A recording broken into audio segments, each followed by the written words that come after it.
In 2014, No Matter Studios, an indie developer consisting of 3 dudes, started part-time on a passion project, Praey for the Gods. In 2015, they released a trailer for the game and would go on to work on the game full-time and create a successful Kickstarter for it the following year.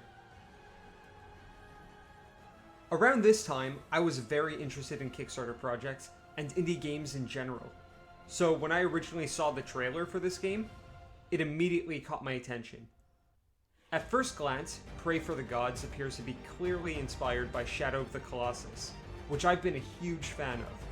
But the game also implements mechanics commonly found in other more contemporary open-world RPGs, such as weather effects, upgradable equipment, breakable weapons, gliding, and perhaps a lesser seen but much beloved mechanic, grapple hooks. Over its lengthy development time, I ended up losing track of this game. It seemed to me to be the type of game that would eventually receive a limited physical release through the likes of Limited Run Games or other such publishers. And as a collector of physical games, I figured I'd wait to hear the news of a physical release. Much to my chagrin, Praey for the Gods has not yet received a physical release. However, around the time I started making my first video, I stumbled upon this game in the PlayStation Store, and it just so happened to be on sale. After years of patiently setting my anticipation aside, my excitement for this game resurfaced and I jumped right into it. In Praey for the Gods, you play a lone adventurer on a desolate island, trying to uncover the mystery of the never-ending winter and restore balance by destroying the colossal gods that roam the land. This is one of those games whose lore will be revealed to you the more time and effort you put into discovering its secrets, as most of the story is without dialogue, and the backstory can be discovered in collectible notes left behind by individuals who have met their demise in the unforgiving environment. This game does a great job of combining various contemporary game mechanics with the giant slaying type gameplay of Shadow of the Colossus. As I've mentioned, this game is a tribute to Japan Studios' acclaimed masterpiece, as can clearly be seen not only in that the main challenges in the game are to take out giant boss enemies, but similarities in the theme, visual aesthetic, and sound design are also present. Fighting these giant boss enemies is enormously fun to figure out, but at times, frustrating to execute. Did you see that sucker over there?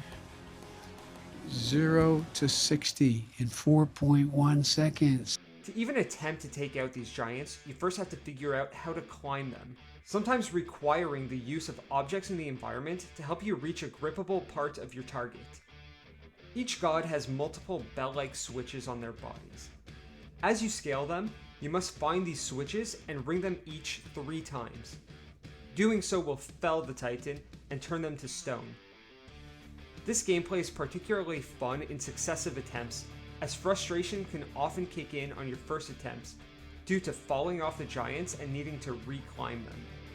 For this reason, I discovered later in my playthrough to prioritize upgrading stamina over health, to enable myself to grip a boss for a longer period of time and avoid being shaken off. Influences from other games can be found in mainly, but not limited to, the aforementioned breakable weapons, gliding, and grapple hook, largely popularized by the Legend of Zelda series. The protagonist carries 3 main pieces of equipment: a melee weapon, a bow, and a grapple hook, all of which are breakable, repairable, and deconstructible. Additionally, you can upgrade clothing using materials found in the world or acquired from deconstructed equipment. Better outfit pieces, as well as totems, can be found usually by completing environmental puzzles hidden in the world.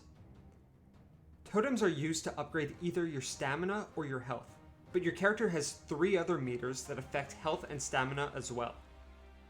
These are hunger, affecting your stamina recharge rate, exhaustion, affecting how long it takes before you begin to recharge stamina, and cold resistance, which will cause you to take damage if too low, as well as impact your ability to aim your bow. Your cold resistance can decrease more rapidly during blizzards, which will also obscure your vision and make it more difficult to glide against the wind. To maintain your temperature, you can eat various foods or warm up by a fire. Walking through high snow will slow you down significantly, but the main method of traversal that I fell in love with was the grapple hook. especially once I discovered I can enter bullet time when using the grapple hook in midair. This discovery opened up so many more possibilities for exploration and challenging difficult enemies. In addition to the gods, there are other classes of enemies, though they're easily avoidable and in some cases not really worth fighting, but they're certainly worth mentioning. To begin, I'll mention the less consequential enemies, which I largely avoided as there's not much to gain by fighting them. The most basic of enemies consist of fallen heroes, which are the remains of previous heroes that attempted to challenge the gods. The undead, basically just beefy zombie warriors, and wraiths, which are more annoying as they fly around and charge at you. In addition to these basic enemy types, there are the more challenging champions. These enemies have long range and close range attacks, and similar to the gods, these champions have a bell-like switch on their backs to be rung 3 times. There are 3 champions to defeat. They're not necessary for story progression, but they do drop a hefty amount of decent loot, and there's an unlockable trophy for defeating all 3 of them. While I'm discussing the champions, I think this is as good a time as any to discuss my criticisms of the game, as it was in fighting the champions that I discovered most of the game's shortcomings. Despite the tedium of these champions, avoiding their attacks are excessively easy in close range, which you'll have to be in most cases, since attacking their legs with a melee weapon is the most effective way to get them to momentarily kneel so that you can climb onto them and reach their bell switch. Which leads me to my next criticism. Using melee attacks stops any momentum the character has and plants the character in place until the melee animation is complete, rather than allowing your character to move forward and attack simultaneously. This isn't a game-breaking oversight, but certainly the most noticeable. Other than that, my criticisms revolve around very superficial details, which can, in my opinion, be excused by the relatively small budget of an indie game. These minor details were music abruptly stopping on the pause menu, lack of varied animations, particularly the climbing animation, and minor sound bugs, such as the bullet time sound remaining after pulling out my grapple hook until performing some other action to override the sound. While the world of Praey for the Gods uses a fairly muted color palette, it fits the theme, lore, and construction of the world so well. Scattered across the frozen wastelands are the remains of what appears to have once been a great civilization lost to time. Assimilated into the geography are the petrified bodies of ancient giants, whose poses offer vague insights into their final moments while yet remaining almost entirely unrevealed.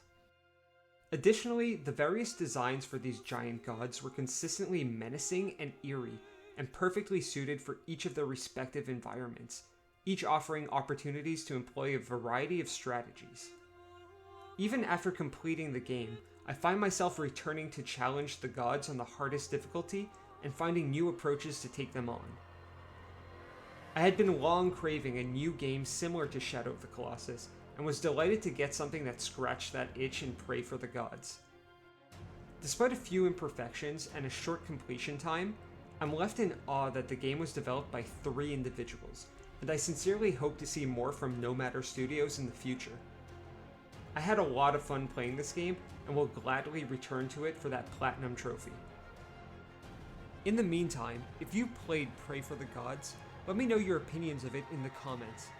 I'd also love to hear some suggestions for some other lesser known games, since I love finding hidden gems. Please like or dislike the video as you see fit, and as always, subscribing is greatly appreciated. I've been Pungent Funk, and I hope you'll join me for the next video.